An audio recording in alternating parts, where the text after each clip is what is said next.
I am Will Sheff from the band Okkervil River. I'm here at Amoeba in LA, and this is what's in my bag.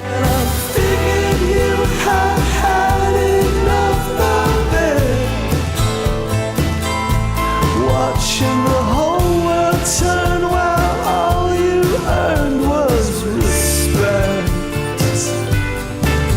These friends of my parents, they were these sort of folky musicians, and they got me into the Incredible String Band, which is like a psychedelic folk band. The guy from Incredible String Band, he's got a bunch of solo records, but these were probably the two biggest records for me back in 1993 or something like that. Why surely you will find there's a no compare with the hardwood logs that's cut in winter tide. It's very much in a Scots-Irish Celtic tradition, so not the coolest thing to a lot of people, but these records mean a ton to me. MF Doom, I just think he's like the most weirdly surreal rapper. I kind of compare him to Donald Barthelme. He's like a postmodern writer. You know, I love him a lot. This is obviously his most famous record, and I think one of the best. Hard hitting like Puffin the Wooler with Lieutenant Uhura. Every day feel like it's an off day with Ferris Bueller. Big L, another one of my favorite lyricists in hip hop, tragically died early. So many great like lyrics, so many words so close together and delivered with such like skill. It's pretty amazing stuff. I flows, so one of my shows wouldn't be clever to miss. I'm leaving competitors pissed to tell you the truth, it gets no better than this. One of the big influences on Away, our new record, is Bert Jansch. He made a record called LA Turnaround that I'm a really big fan of the way it's recorded. He has like a zillion records. It's kind of hard to know where to start, but they're all really consistently good. So this one, Avocet, I've heard good things about. I haven't actually heard.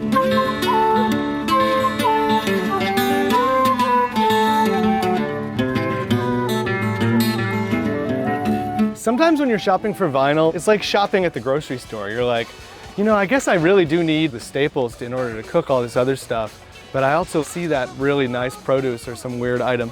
This is like a staple record. Get down, baby. Let the light reflect upon your natural. This is a later John Fahey record, Days Have Gone By. Our guitarist, Will Grafe, does a lot of Fahey-style finger picking and all that stuff, and I haven't actually heard this one, but he was telling me how influential this was on his style, so I'm really excited to check it out.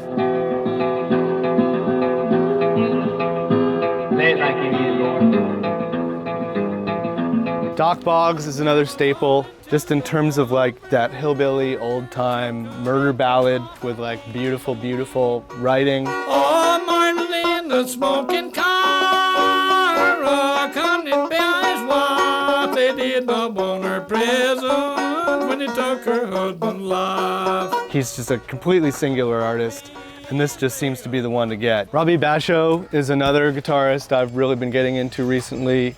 A little bit like John Fahey, but a little bit more on the new agey side. There's a really great spiritualism to his work.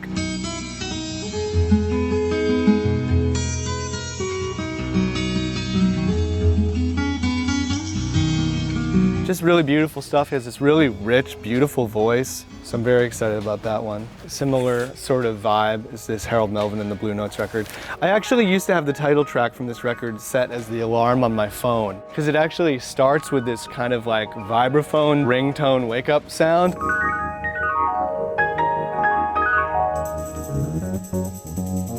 I had to stop because I really love the song, and hearing it to wake me up in the morning was like making me not like it anymore, because it was like, you know, when your dad comes in, wakes you up to go to school.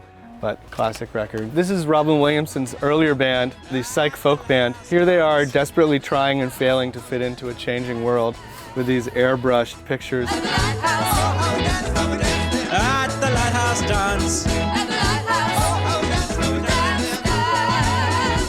This is actually a really good record though. They were pretty heavily into Scientology by this point, and they didn't really understand how to be a rock band, but they still like kind of accidentally ended up with all this great stuff. Michael Hurley. Nobody knows my pain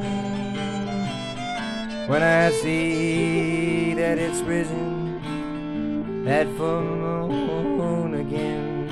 I've always really liked Michael Hurley because he lives in Vermont, and as a New Hampshireite, I feel like I have to like always sort of like stand up for the New England people. And I also like him because he's had this completely independent career, you know, like he's done so much of his own self-releasing and kind of was working with the internet on self-releasing pretty early on. Great vibe to his work. This is like another staple record.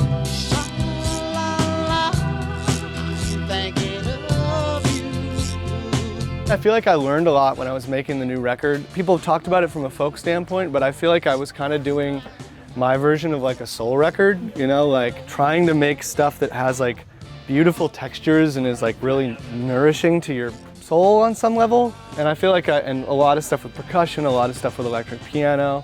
I feel like I really learned a lot from Al Green Records. Not really familiar with this record, I just know the title track.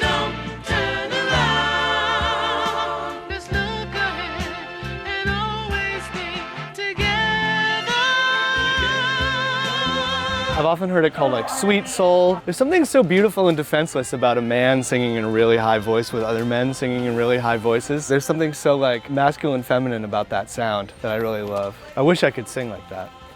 I destroyed that part of my range. In case you didn't already think I was the dorkiest high school kid in history, was also really into Indian music. And then that carried over into college. I had a lot of really great experiences getting super stoned and going to see Indian classical concerts. And I saw Ali Akbar Khan. It was one of the greatest concerts I've ever seen in my life.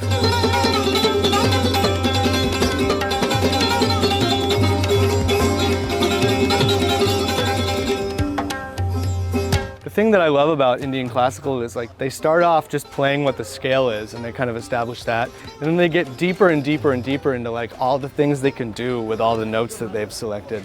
And it puts you in this beautiful like meditative state that's not about like where you're going, it's not about a hook, it's not about a chorus, it's like very present, you know? And I'm really excited about this record particularly.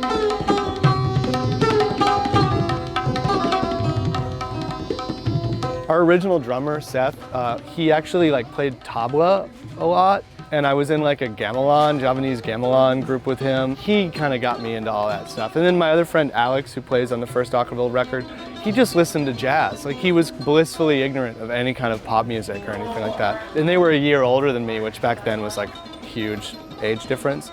So I think I was trying to impress them, being like, I can hang, like I'll listen to Indian classical music. And now it's this really nostalgic music for me, weirdly, of my high school years. And when you're a kid, you kind of like take that stuff really, really seriously, you know? This record I'd highly recommend to anyone. It's this like synthy high life record, and it's just the most bonkers thing. It's really heliated sounding, like really high pitched singing and really fast tempos.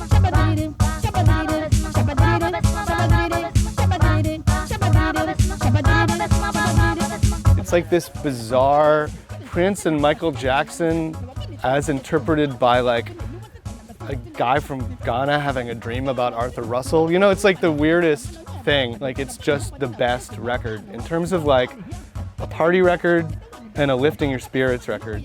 And it's the site Awesome Tapes from Africa that has all kinds of great stuff on there. I didn't know they were actually putting out records, reissue records now. And this, I don't know anything about, but it's also Awesome Tapes from Africa, so I feel like I have to check it out.